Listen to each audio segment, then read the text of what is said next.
40 বার এই দোয়াটি পড়লে আল্লাহ তাআলা মনের সকল আশা পূরণ করবেন। নবীজি সাল্লাল্লাহু আলাইহি ওয়াসাল্লাম এটা আমাদেরকে জানিয়ে দিয়েছেন। কিছু আমল রয়েছে, এই আমলটি করতে হবে ফজরের নামাজের সময়, ফজরের 2 রাকাত সুন্নতের পরে এবং ফরজের আগে মধ্যবর্তী সময়ে এই আমলটি করতে হবে। এই আমলটি করলে অনেক ফায়দা রয়েছে।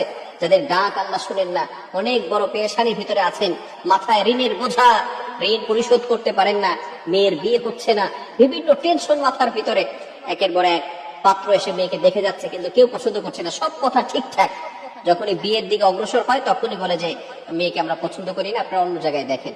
বিভিন্ন সমস্যার কারণে একজন মা বাবা ডিপ্রেশনের ভিতরে চলে যায়, মেয়ের বিয়ে হচ্ছে না।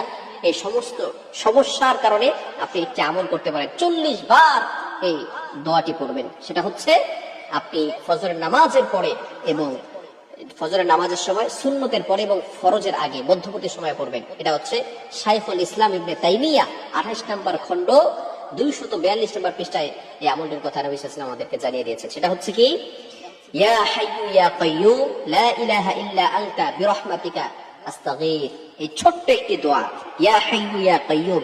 ইয়া হাইয়ু ইয়া কাইয়ুম আল্লাহ তাআলার দুইটি গুণবাচক নাম। এই নাম দুটি আল্লাহ তাআলার কাছে সবচেয়ে বেশি প্রিয়। তিনি চিরঞ্জীব, তিনি চিরস্থায়ী। আল্লাহ তাআলার কিছু গুণবাচক নাম রয়েছে, এই নাম করে দোয়া করলে আল্লাহ তাআলা তার দোয়া ফিরিয়ে দেয় না, আল্লাহ তাআলা তার দোয়াগুলো অ্যাকসেপ্ট করেন, কবুল করে নেন। আল্লাহ পাক রব্বুল আলামিন পবিত্র কোরআনুল কারীমের ভিতরে নিজেই বলে দিয়েছেন, ওয়ালিল্লাহিল আসমাউল হুসনা ফাদউহু বিহা। আল্লাহ তাআলার গুণবাচক কিছু নাম রয়েছে, এই নাম করে কোনো ব্যক্তি যদি দোয়া করে আল্লাহ পাক রব্বুল আলামিন ফাদউহু বিহা, তার দোয়াগুলো শুনে থাকেন আর অ্যাকসেপ্ট করে নেন। আল্লাহ তাআলা এগুলো ঝুলিয়ে রাখেন না, তার দোয়াগুলো কবুল করে নেন। মেয়ের বিয়ে হচ্ছে না, আপনি আমলটা করেন, 40 বার এটা পড়বেন।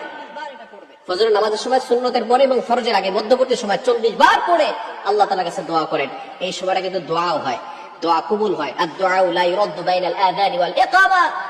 আযান এবং ইকামতের মাঝখানে দোয়া করলে দোয়া কবুল হয়। আমরা অনেক মুসল্লিরা নামাজে মসজিদে গিয়ে সেখানে বসে থাকি, এই সময় দোয়া করে নবী সাল্লাল্লাহু আলাইহি ওয়াসাল্লাম জানিয়ে দিয়েছেন, তিরমিজি শরীফের হাদিস, আদ-দুআউ লা ইউরাদ্দু বাইনাল আযানি ওয়াল ইকামা।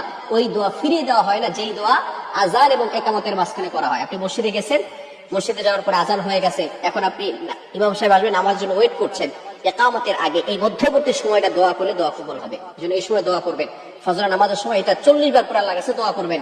আল্লাহ তাআলা আপনার দোয়াগুলো কবুল করবেন, মনের নেক আশাগুলো কবুল করবেন। আল্লাহ তাআলা আপনার কলবটাকে পরিষ্কার করে দিবেন। শুধু তাই নয়, আপনার ঈমান মজবুত হবে এই দোয়া করলে।